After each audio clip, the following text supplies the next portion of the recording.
Hi guys, my name's Adele Onyango and welcome to another episode of Legally Clueless. No, seriously, I have no clue what I'm doing, but I'm pretty sure I'm not the only one.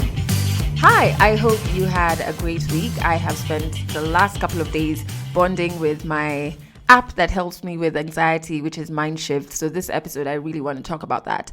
My week started off really well, slightly busy because randomly in Kenya, we had a holiday that was scrapped years ago, brought back, so the week was disrupted, and I am busy trying to get ready for a potential trip I meant to be taking. Initially, I thought this country I'm going to doesn't need a visa. Turns out it does. So I spent the beginning of the week running around like a headless chicken, trying to get all my documents in order, and it was really stressful. But on that particular day that I was going to apply for my visa, I met very many strangers who just helped me. From the lady at the embassy, they closed at 1 p.m. I arrived at 12:45. I didn't have all the documents. And she was like, it's fine. There's a mall nearby. Go and print out ABCD. I will wait for you. Can you imagine? I was like, Aki, God bless you. Go to the mall, print out all of these things. I'm at the validating machine to pay for my parking. I didn't have cash, so I was going to use mobile money, which everybody in Kenya does in 2019. We are ahead like that, surely. And they're like, oh no, this machine doesn't take M-Pesa. Like, all right, there's an ATM in this mall. I will go withdraw cash and come back down. Of course, the ATM only gives me 1,000 bob notes, which is high denomination. Come down and they're like, by the way, this machine does not take big money. What does this machine take? Surely, at this point, does it take anything? So I'm standing there with all of my printed documents, my handbag, like my face just looks like I am going to die because that woman at the embassy is waiting for me. Anyway, so the guard clearly reads my body language and she's like, you know what? Just send me on my mobile phone via mobile money how much your parking is, which it was 50 shillings. And I'll pay for you and you go. Sounds like, thank you so much. Got in the car, rushed back to the embassy and everything worked out well. So that day I was like, Aki, thank God for good humans. Because otherwise that day could have really gone left. Then comes Friday. So I'm working on a project to be able to take survivors of rape through group therapy sessions. So I need to fundraise for this because I don't want the survivors trying to think about costs and blah, blah, blah. So I have a meeting at a mental illness medical center, which is amazing because I go there, I find out their costs are really, really good. So we go there and it's like a home setup. It's nice and green. It's relaxing. You can sit in the back in the garden. And when we're walking in, there's a lady who stops me and asks me about my handbag. She's like, oh, I make handbags as well. She identifies that my handbag is from Ethiopia. So I'm like, okay, she really knows her leather and her stuff. I didn't know if she was a patient or member of staff because it's a very open, homely policy they have, I think. Well, from what I gathered. Anyway, so we're going for the meeting, come out, and the same lady stops me again. And she shows me her handbag that she has. I'm like, oh, it's pretty cute. And she's talking to me and I can tell something is wrong. But I also feel for her and I don't want to back out of this conversation because of her situation. I'm pretty sure people have dismissed her before. And now I'm an empath. So once that thought crosses my mind, I just start empathizing with her, with everybody around there because we're in the lounge area. And like my heart is just now on another level. And everybody who we're meeting has walked out. They're now waiting outside. And I'm just consumed by all of these thoughts, just thinking how unfair it is. Anyway, end the conversation. Go outside. And I can tell that now I am not 100. But I'm like, it's okay. What I normally do when I feel overwhelmed by my thoughts, I catch that first thought before it gives birth to 10,000 negative thoughts. So I'm like, it's fine. We're still in the early stages. We can arrest the situation. And we have to arrest the situation because later this evening, you are on a panel. So on my drive home, I put on the most motivating, calming music playlist ever, but I'm not interested in the music, which is strange, or rather, which is like a red flag for me, because what I love driving, it calms me down. I love listening to my own playlist when I'm driving. I create ideas while I'm driving, listening to music. I calm down when I'm driving, listening to music. It's just one of my many happy places. But now this music was doing nothing for me. Not even the driving was helping. And I get home and I'm doing my breathing exercises. Even when I was driving, I was doing this breathing exercises. And when I get home, I'm like, Amma, maybe I should just cancel. Like, maybe I should just say I'm not in the right frame of mind to be able to be on this panel. But then I feel bad because it's at a university, and the university students had put together the first ever women's only debate. And people had told them they couldn't pull it off, but they did. And they had female university students from different countries come into Kenya for this. And so I was just like, nope, you can't rubbish all the work that they've put into this. You gotta go. Plus, also, you're not a good liar. So what are you going to say is your reason for canceling? I get dressed after about 2 hours. I get dressed and I head over to this university for the panel talk. All of this while I'm trying to control. I don't know if this happens to you guys as well. Like, self-doubt is so fucking crippling.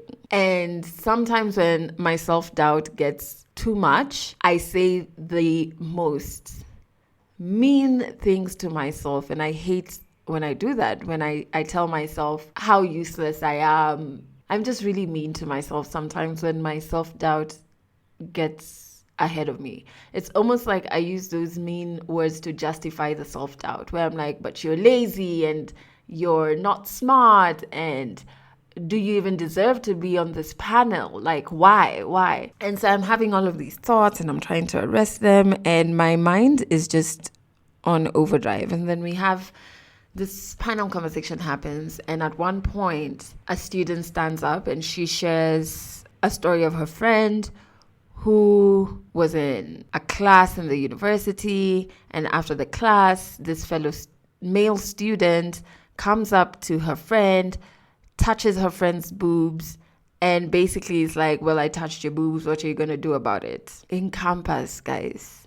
So then she starts crying, and I'm like, Bas, can feel my tears. Immediately after her, they give us a moment to say our closing remarks, because all of this was happening towards the end of the talk. I opened my closing remarks by saying, I really don't think I should have a mic in front of me right now. It's probably the only time I've ever gotten emotional on stage, guy. It was just a lot. And I guess the day had just been a lot. And then I'm like, now, what is all this now, right? It triggered a lot of things for me, understandably, right? Anyway, so I leave this venue and I'm thinking maybe I should call my sister. Maybe I should not be alone this evening because my husband was away.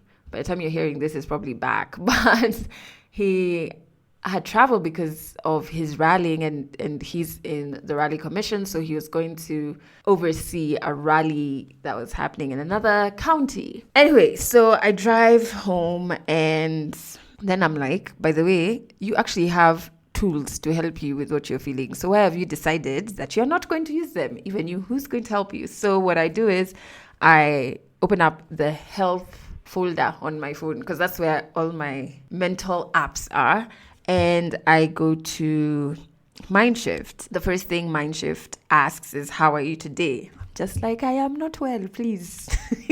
Things are not all right. And then, it asks you, let me then open it so that I phrase it the way it does. Yeah, it asks you, choose a tool to help manage your anxiety. So I choose healthy thinking, because at the time now my self-doubt is on overdrive.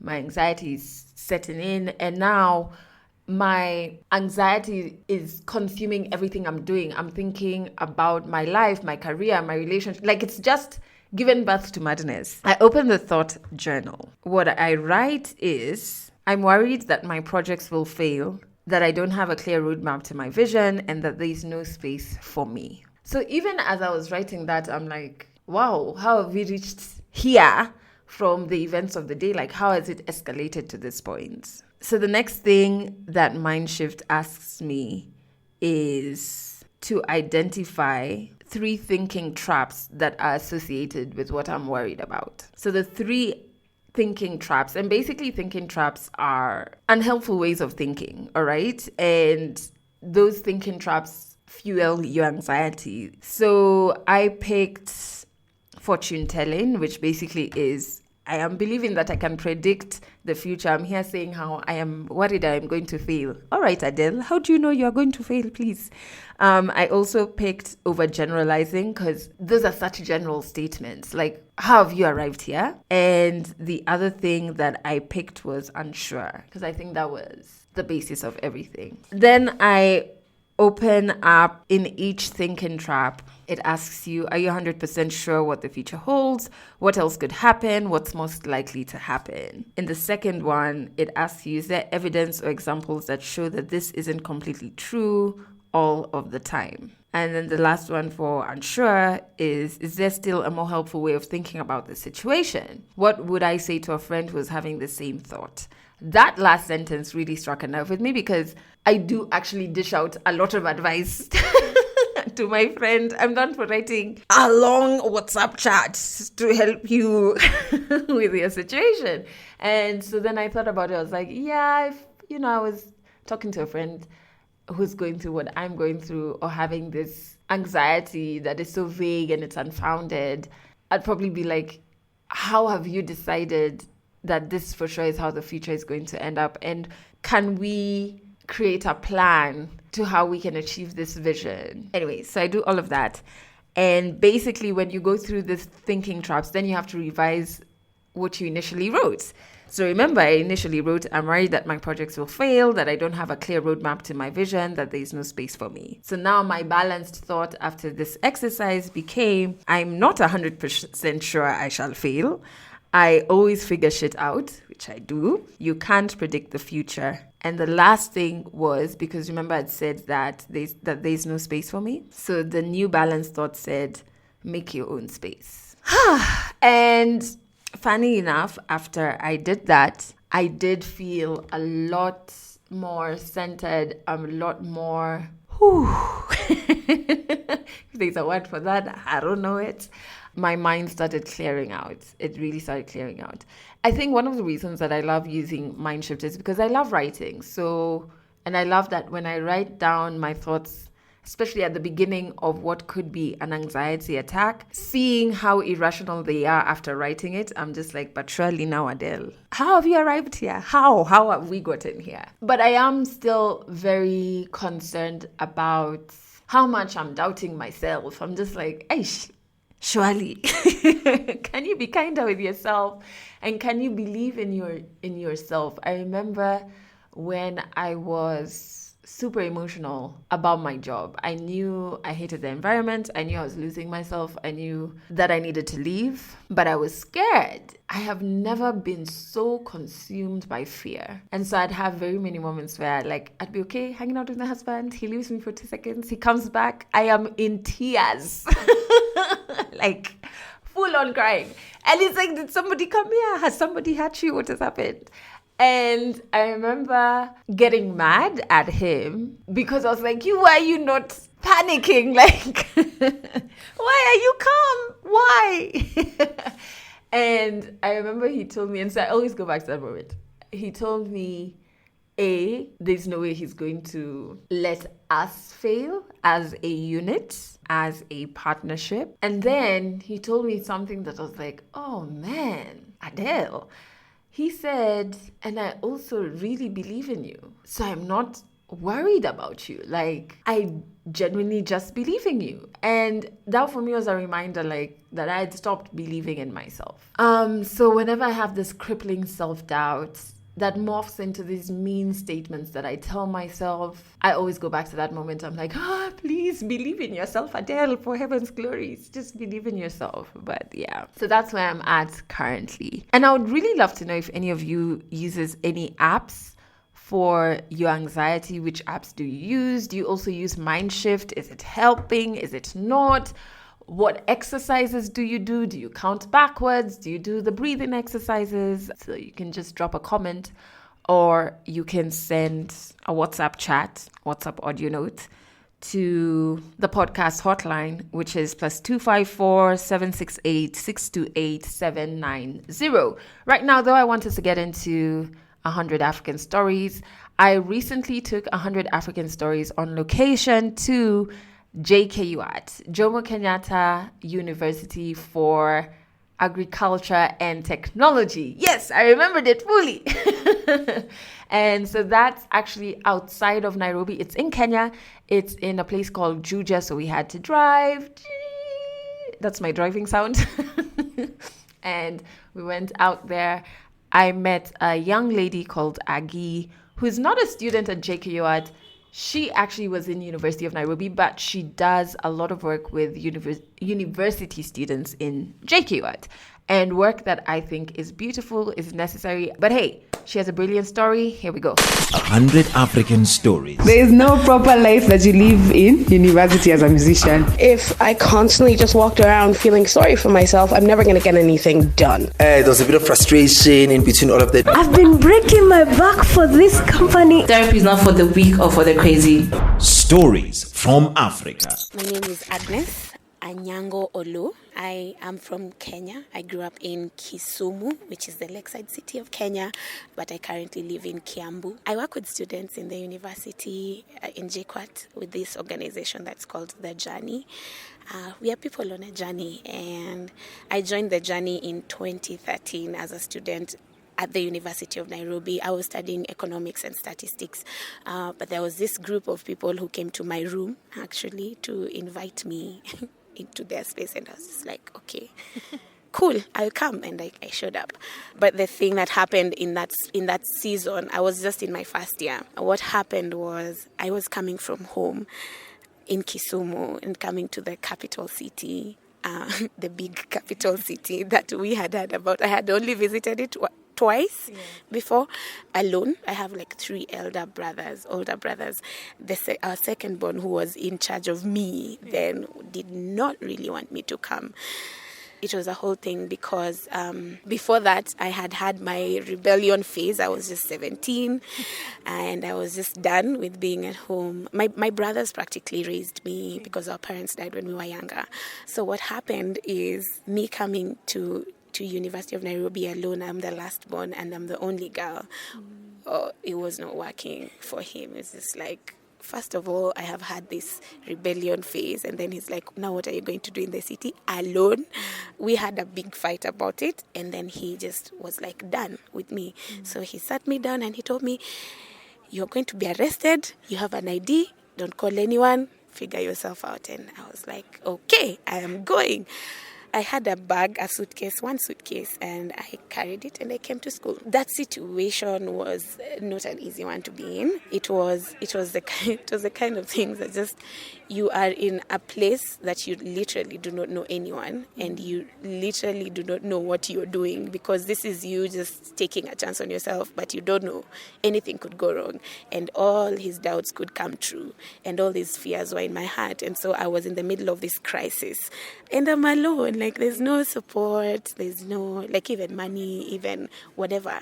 So I'm like trying to figure out help and how that is going to work, and how I'm going to eat, and how I'm basically going to survive out here in the jungle, as it had been put. And so I'm in the middle of this crisis, and then these people come and they're like, come and join our community. And I'm like, okay, I guess, because it's not like I was doing anything. That first week you join campus, there's nothing happening. So I went, showing up to that community, and then it was these people, they are vibrant, there's music and there's color, and they've set up, and it's just beautiful. And I was like, okay, cool. So I'm here now. I get to meet these random people, and they're just smiling and they're happy to see me. And I'm like, what is the problem? Why are these people happy? But yeah, I show up to that space, and for some reason I keep showing up. I guess because of the crisis with my family at that time, I found, or I needed a space like The Journey to hold me, and they did, and I stayed in The Journey for all my campus life. But in my first year, I was basically cruising. And they were cool. Like they fed me sometimes and I was like super broke. I made these cool friends that some of them are still my friends to date. But in my second year, we had this camping experience out in the wild, and it was called Camp Beautiful Mess. So you are basically meeting your demons, like literally meeting your demons. So the first 6 weeks before that camp, we were talking about fear, anxiety, anger. There was shame, guilt, all those different things. And every single week was like, these guys have been sent. Like, someone is sending them to come and talk to me. What's the problem? Like, okay. Because I was still in that space. The situation with my family had not gotten better. I had not gone home since I came to campus. And so I was just like, okay, fine, we are going for this camp. Maybe there's something. And so I go, and we go on this quiet, silent walk, and we are told to just process what has been happening within us in these 6 weeks. And so we go, we are walking, we are quiet, and I can feel my heart like giving in, like I can't think about everything that I'm carrying. And so we come back, and then we are told to sit down and journal and write everything that we have processed, or the different things or nudges that we have felt. And so I come back, I sit down to journal. I start writing, and I'm writing and something, and then I just start weeping because I can't. Every single pain that I had carried in my heart concerning my parents dying and being raised with my brothers, and the different difficulties that comes with that kind of situation, and the shame that came with just different things that happened in that context, was just all coming to this moment. And it all like just blew up there, and I broke down. I could not write. My pages were just like, and so this lady called Nicole came to me, and she was like, are you okay? Because she could see me shaking, but she was behind me. So she didn't come to the front. She just touched my shoulder from the back, and she was like, are you okay? And I was like, no, I'm not okay. Everything is not okay. And I'm just having this moment. And she was like, she took my book and she was like, okay, finish. Just have your moment. And I had my moment, and I cried. I say that particular moment was my moment of mourning for all the losses that I have experienced. But it also birthed something in me to just want to create such spaces for people to come face to face with themselves and with the things that they are most afraid of coming face to face with. That moment was profound, but it was not everything. I guess when I came back to campus, my things were still there. My shame, my struggles were still there. But I was now more aware of, okay, so I have this particular guilt about being here alone against the wishes of my brother, and I feel like I have dishonored him. And so what does that mean? What do I do with this? Or I feel ashamed about not being able to afford everything that I would need and have people help me. That's a struggle, and those are some of the things, those are some of the questions I had to wrestle with, and it takes a lifetime. I think it takes a lifetime, but over time, with wrestling and with figuring out where my different pains lie, I've been able to sort of heal the wounds that have been there. Yeah, now I'm here working with students and just seeing some of my stories in them. In my third year of university, he started reaching out. My brother, Mike, he started reaching out, and he actually came to school to my hostel. I was so nervous because him having raised me meant that we have this complicated father-brother thing going on. So he's like my father, but he's not. But he's my brother, but he's not. Like it's weird. And I never really knew what to do with that relationship for the longest time.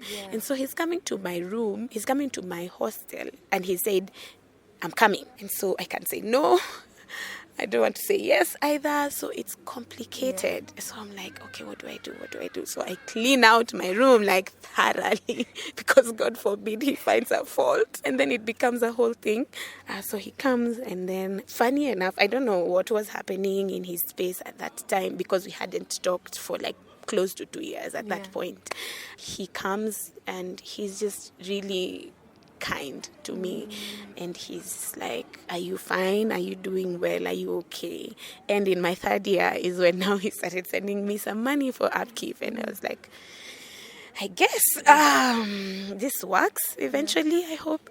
And then he constantly started following up on me, and not necessarily on my grades or how am I doing or whatever, because we don't know how to have those conversations between ourselves, like okay, so what is happening? Yeah.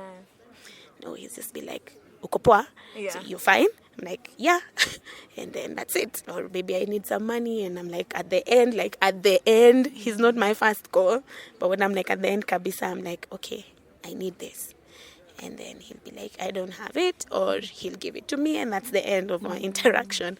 But over time, with those small deposits of random things that we did with each other, our relationship improved. I finally graduated, and he came to my graduation, and it was just a very emotional family moment for all. But so all my three brothers came, and we had a lunch at the house I was living in at that time with some of my friends, and these are my friends that I met at the journey, like literally all of them. So they came together. My family didn't do anything, like the three of them, they just showed up, and then all my friends were like, okay, Agi, we are gonna do this, we are going to cook and prepare the house and whatever, and you just go graduate and then come back, go with your brothers. And so we go, and then we come back, and then everyone has to give a speech. It was heart-wrenching. Yeah, so it was such an emotional moment, but in celebration. So we were all recalling all the moments of fights and wars and pains that we have had between ourselves and individually, and it culminating to our last born graduating. Oh my gosh, it was really cool. And I remember my elder brother now, who's been cool all this time, he just like, okay, do you? And he told my friends, he was like really emotional, and he told my friends, thank you for taking care of my sister. And just everyone was just going bonkers. Everyone was just losing it, and we were all crying and bawling our eyes out. It's just like, oh my gosh, I didn't know all this. Some of them didn't know my whole story, and they got to see some of it that day. So it was such a moment. It was such a moment. Catch our next African stories in the next episode. I really love stories that end in happy endings. And yes, I'm not naive to the fact that not all stories do, but when they do, it just warms my heart. And Agi's story is amazing. Her energy is so right. I feel like you can hear it even though you've not met her. And I think, especially in campus, you do need peers who can hold your hand, because everybody's carrying all of this baggage that now you're at an age that you can kind of identify the baggage, but you kind of need help figuring out how to make it not consume you 100%. So I love what the journey is doing with the different universities that they work with. Also, I think one of the reasons I really love this story, and I love that she reconciled with her brother, is because I speak to my sisters every single day. Like, I have two elder sisters, so I'm also a last one like Agi. I have two elder sisters, Anne-Marie and Amanda. We have 3 years between us, and we are three. So my mom clearly overplanned. But I count them as my best friends. And other than my mom, I feel like they understand me on a level that nobody else does, just based on how we were brought up, not based automatically because they're my siblings, but because we were brought up in an environment that molded us to grow connections amongst us as sisters. And of course, back in the day, like, we would fight sometimes physically when I was younger, especially with Amanda. She's the middle born, so the one I follow. Hey. And then one day just stopped, imagine. Before it was wrestling. Oh my God, but and I just find it to be such a blessing. And so you wish that everybody who has siblings has that connection. But of course, it's not always the case. I just want to say a big thank you to you for listening to the podcast. It hit me last week that we have been doing this every week for 30 weeks. This is the 31st week for a podcast that was born from frustration and anger and tears to become such a beautiful space. Oh my God, it just means the world to me.